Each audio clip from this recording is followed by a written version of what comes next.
ദൈവനാമത്തിൻ്റെ മഹത്വം ഉണ്ടാകട്ടെ. കുടുംബവിചാരത്തിലേക്ക് ഏവർക്കും സ്വാഗതം. കുടുംബവിചാരത്തിൻ്റെ ആദ്യത്തെ എപ്പിസോഡിൽ നാം പങ്കുവയ്ക്കുന്നത് കുടുംബജീവിതത്തിൻ്റെ ആദ്യ നാളുകളെ എങ്ങനെ കൂടുതൽ ഗുണകരമാക്കാം, ഗുണമേന്മയുള്ളതാക്കാം എന്നതിനെയും കുറിച്ചാണ്. ദൈവം സൃഷ്ടിച്ച അനുഗ്രഹീതവും മനോഹരവുമായ കുടുംബജീവിതത്തിലേക്ക് പ്രവേശിക്കുന്ന ആദ്യ നാളുകൾ, വിശുദ്ധ വിവാഹ കൂദാശയിലൂടെ കുടുംബജീവിതത്തിലേക്ക് പ്രവേശിച്ച് ദമ്പതികൾ ഒരുമിച്ച് ജീവിക്കാൻ ആരംഭിക്കുമ്പോഴാണ് തമ്മിലുള്ള ഐക്യത്തെക്കുറിച്ചും തമ്മിലുള്ള ചേർച്ചയെക്കുറിച്ചും ഒക്കെ ചിന്തിക്കാനായിട്ട് തുടങ്ങുന്നത്. പ്രത്യേകിച്ച് വിശുദ്ധ വിവാഹ കൂദാശയ്ക്ക് ശേഷം ഒരുമിച്ചുള്ള ജീവിതം ആരംഭിക്കുമ്പോൾ ആദ്യമായി നാം തിരിച്ചറിയേണ്ടത് പരസ്പരം അക്സെപ്റ്റ് ചെയ്യാനായിട്ട് ഇടയായിത്തീരണം എന്നതാണ്.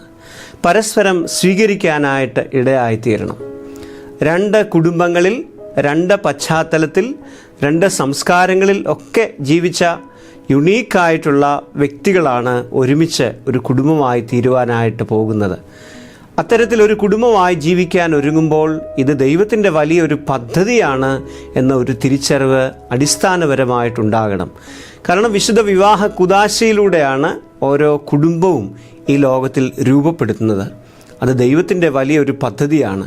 Always think about family is a God's plan. ദൈവത്തിൻ്റെ ഒരു പദ്ധതി മൂലമാണ് ഞങ്ങൾ കുടുംബമായത് എന്ന് ചിന്തിക്കാനായിട്ട് ഇടയായിത്തീരണം. പ്രത്യേകിച്ച് ആദ്യ നാളുകളെ നമുക്കൊരു മധുവിധ കാലം, ഒരു ഹണിമൂൺ ഫേസ് എന്ന് വേണമെങ്കിൽ പറയാം. ഈ ഹണിമൂൺ ഫേസിൽ പരസ്പരം അക്സെപ്റ്റ് ചെയ്യുക എന്നത് ഏറ്റവും പ്രധാനമാണ്. വേദപുസ്തകത്തിൽ ഉൽപ്പത്തി പുസ്തകം 2-ാം അധ്യായം 24-ാം വാക്യത്തിൽ നാം ഇങ്ങനെ വായിക്കുന്നുണ്ട്, the two shall become one flesh. അവർ ഇരുവരും ഒരു ദേഹമായി തീരും. ഇത് വലിയൊരു മിസ്റ്ററിയാണ്, വലിയൊരു രഹസ്യമാണ്. അതുകൊണ്ട് രണ്ട് സാഹചര്യങ്ങളിൽ ജനിച്ചു വളർത്തപ്പെട്ടവർ ഒരുമിച്ചൊരു കുടുംബമായി ജീവിക്കാൻ ആരംഭിക്കുമ്പോൾ പരസ്പരം സ്വീകരിക്കാനായി ഇടയായിത്തീരണം. വ്യത്യസ്തതകൾ ഉണ്ടാകാം, വ്യക്തിത്വങ്ങളിലെ വ്യത്യസ്തതകൾ ഉണ്ടാകാം, പേഴ്സണാലിറ്റി വേരിയേഷൻസ് ആൻഡ് ഡിഫറൻസസ് ഉണ്ടാകാം. എന്നാൽ ആ വ്യക്തിത്വങ്ങളിലെ വ്യത്യസ്തതകളെ സ്വീകരിക്കാനിടയായി തീരുമ്പോൾ സന്തോഷമായി കുടുംബജീവിതം തുടരാനായിട്ട് സാധിക്കും. രണ്ടാമതായി, വ്യത്യസ്തതകളെ സ്വീകരിക്കുന്നതിനോടൊപ്പം ബോണ്ടിങ്, പരസ്പരമുള്ള ഹൃദയബന്ധം, അത് വളർത്താനുള്ള ഒരു ബോധപൂർവമായ ശ്രമം കുടുംബജീവിതത്തിൻ്റെ ആദ്യ നാളുകളിൽ ഉണ്ടാകേണ്ടതാണ്. ഹൃദയബന്ധം, വൈകാരികമായ അടുപ്പം, പരസ്പരം മനസ്സിലാക്കാനായിട്ടുള്ളൊരു ശ്രമം. പത്രോസ് ശ്ലീഹായുടെ 1-ാം ലേഖനം 4-ാം അധ്യായം 8-ാം വാക്യത്തിൽ നാം ഇങ്ങനെ വായിക്കുന്നുണ്ട്, love each other deeply because love covers A multitude of since. സ്നേഹം എല്ലാറ്റിനെയും അതിജീവിക്കാനായി ശക്തീകരിക്കും എന്നതാണ്. അതുകൊണ്ട് തുറന്ന സ്നേഹം, ഉപാധികളില്ലാത്ത സ്നേഹം, അൺകണ്ടീഷണൽ ലവ്, ആ സ്നേഹം പരസ്പരം പ്രകടിപ്പിക്കാനും നൽകാനും ഇടയായിത്തീരുമ്പോൾ കുടുംബജീവിതത്തിൻ്റെ ആദ്യ ഘട്ടം കൂടുതൽ ഗുണമേന്മയുള്ളതാക്കി തീർക്കാനായിട്ട് നമുക്ക് ഓരോരുത്തർക്കും സാധിക്കും. പ്രത്യേകിച്ച് കുടുംബജീവിതത്തിലേക്ക് പ്രവേശിക്കുന്ന ആദ്യ നാളുകൾ ഒരു പ്രണയകാലം കഴിഞ്ഞിട്ടായിരിക്കാം ചിലരെങ്കിലുമൊക്കെ കുടുംബജീവിതത്തിലേക്ക് പ്രവേശിക്കുന്നത്. ആ പ്രണയകാലം ചിലപ്പോൾ ചെറുതാകാം, ചിലപ്പോൾ വലുതാകാം. വിവാഹ ഉറപ്പിനും വിവാഹത്തിനും മധ്യേയുള്ള ഒരു ചെറിയ കാലം.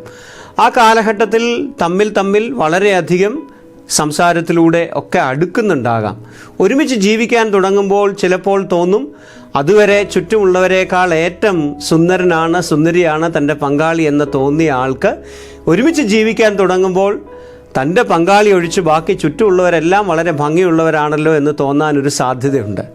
അവിടെയാണ് ബോധപൂർവമായ ഹൃദയബന്ധം കൂട്ടാനുള്ളൊരു ശ്രമമുണ്ടാകുമ്പോൾ കുടുംബജീവിതത്തിൻ്റെ ആദ്യ നാളുകൾ കൂടുതൽ ഗുണമേന്മയുള്ളതാക്കി തീർക്കാനായിട്ട് സാധിക്കും.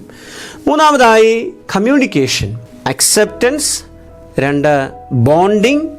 3, കമ്മ്യൂണിക്കേഷൻ, ആശയവിനിമയം.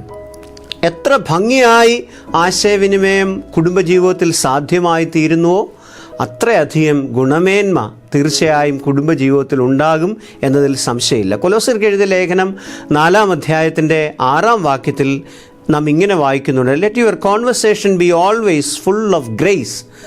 ഗ്രേസ്ഫുള്ളായിട്ട് സംസാരിക്കാൻ ഇടയായിത്തീരുമ്പോൾ ദൈവകൃപയോടെ സംസാരിക്കാൻ ഇടയായിത്തീരുമ്പോൾ, തുറന്ന് സംസാരിക്കാൻ ഇടയായിത്തീരുമ്പോൾ കുടുംബജീവിതത്തിൻ്റെ ആദ്യ നാളുകൾ ഏറെ ഗുണമേന്മയുള്ളതായിത്തീരും. പ്രത്യേകിച്ച് നാം ജീവിക്കുന്ന കാലഘട്ടം നമ്മുടെ കമ്മ്യൂണിക്കേഷനെ വിലക്കുന്ന വളരെയധികം സാധ്യതകളുള്ള ലോകമാണ്. പ്രത്യേകിച്ച് മൊബൈൽ ഫോണിൻ്റെ, സോഷ്യൽ മീഡിയയുടെ ഒക്കെ സ്വാധീനം കൂടുമ്പോൾ പരസ്പരമുള്ള ആശയവിനിമയം കുറയുന്ന ലോകത്താണ് നാം ഒക്കെ ഇന്ന് ജീവിക്കുന്നത്. ഇവിടെയാണ് വിവാഹ ജീവിതത്തിൻ്റെ ആദ്യ നാളുകൾ കൂടുതൽ മുഖത്തോട് നോക്കി സംസാരിക്കാൻ ഇടയായിത്തീരുമ്പോൾ കൂടുതൽ ഗുണമേന്മയുള്ള കുടുംബജീവിതം നയിക്കാനായിട്ട് സാധിക്കും. അടുത്ത കാലത്ത് ഒരു കൗൺസിലിംഗ് അനുഭവത്തിൽ ഒരു ദമ്പതികൾ പങ്കുവെച്ചത് ഓർക്കുന്നു. അവരുടെ കുടുംബജീവിതത്തിൻ്റെ ആദ്യ നാളുകൾ വൈകുന്നേരത്തെ tea time, they talk each other. വൈകിട്ടത്തെ ചായ സമയം, അവർ വളരെ തിരക്കുള്ള ആളുകൾ, രണ്ടുപേരും ജോലി ചെയ്യുന്നവരാണ്. എന്നാൽ വൈകുന്നേരത്തെ ചായ കുടിക്കുന്ന സമയം അവർ ഇരുവരും ഒരുമിച്ച് മുഖത്തോട് മുഖം നോക്കി അന്നന്നത്തെ വിശേഷങ്ങളൊക്കെ പങ്കുവെച്ചത് അവരുടെ കുടുംബജീവിതത്തിൻ്റെ സന്തോഷത്തിന് വളരെയധികം ഇടയായിത്തീർന്നു എന്ന് പങ്കുവയ്ക്കാനായിട്ടിടയായി. സോ കമ്മ്യൂണിക്കേഷൻ, ആശയവിനിമയം ഒരിക്കലും പരസ്പരം കുറ്റപ്പെടുത്താതെ പരസ്പരം സ്വീകരിച്ചുകൊണ്ട് ആശയവിനിമയം നടത്തുമ്പോൾ കുടുംബജീവിതം ഏറെ സന്തോഷകരമായി തീരും എന്നതിൽ സംശയമില്ല. നാലാമതായി കമ്മിറ്റ്മെൻറ്റ്. കുടുംബജീവിതം എന്നത് ഒരിക്കലും ഒരു കോൺട്രാക്റ്റ് അല്ല, അതിനു പകരം ഒരു കവനൻ്റാണ്, ദൈവവുമായുള്ള ഉടമ്പടിയാണ്. മണവാളനും മണവാട്ടിയും ഭർത്താവും ഭാര്യയും മാത്രമല്ല, ദൈവവും ചേർന്നുള്ള ഒരു ഉടമ്പടിയാണ്. സന്തോഷത്തോടെ, ദൈവകൃപയോടെ, സ്നേഹത്തോടെ ജീവിക്കാനുള്ള ദൈവവുമായുള്ള ഉടമ്പടി. ആ ഉടമ്പടി ബന്ധം കാത്തു സൂക്ഷിക്കാനുള്ള ബോധപൂർവമായ ശ്രമം ഭർത്താവിൻ്റെയും ഭാര്യയുടെയും ഭാഗത്തു നിന്നുണ്ടാകുമ്പോൾ കൂടുതൽ ഗുണമേന്മയുള്ള കുടുംബജീവിതം നമുക്ക് ലഭിക്കുന്നതിന് ഇടയായിത്തീരും. സോ പരസ്പരം ഇത് ദൈവം നൽകിയ ബന്ധമാണ് എന്ന തിരിച്ചറിവോടെ മുൻപോട്ട് പോകുമ്പോൾ വിവാഹ ജീവിതത്തിൻ്റെ ആദ്യ നാളുകൾ കൂടുതൽ ഗുണമേന്മയുള്ളതായി നമുക്ക് കൊണ്ടുപോകുവാനായിട്ട് സാധിക്കും. 4 ചെറിയ ചിന്തകളാണ് ഈ കുടുംബ വിചാരത്തിൽ നാം മനസ്സിലാക്കാനായിട്ട് ശ്രമിച്ചത്. ഒന്ന്, അക്സെപ്റ്റ് ഈച്ച് അതർ, പരസ്പരം സ്വീകരിക്കാനായിട്ട് ഇടയായിത്തീരുക. വ്യത്യസ്തതകളൊക്കെ മറന്ന് പരസ്പരം സ്വീകരിക്കാനായിട്ട് ഇടയായിത്തീരുക. 2, ബോണ്ടിങ്, പരസ്പരമുള്ള സുദൃഢമായ ബന്ധം വർദ്ധിപ്പിക്കാനായിട്ടുള്ള ഒരു ശ്രമം ഉണ്ടാകുക. 3, കമ്മ്യൂണിക്കേഷൻ, ആശയവിനിമയം ഭംഗിയാക്കുക, തുറന്ന് സംസാരിക്കുക. 4, കമ്മിറ്റ്മെൻറ്റ്, സമർപ്പണമുള്ള, പരസ്പരം സമർപ്പണമുള്ള കുടുംബജീവിതം നയിക്കുക. ദൈവം അനുഗ്രഹിക്കട്ടെ. അനുഗ്രഹീതമായ കുടുംബജീവിതം ദൈവം നൽകട്ടെ. Thank you.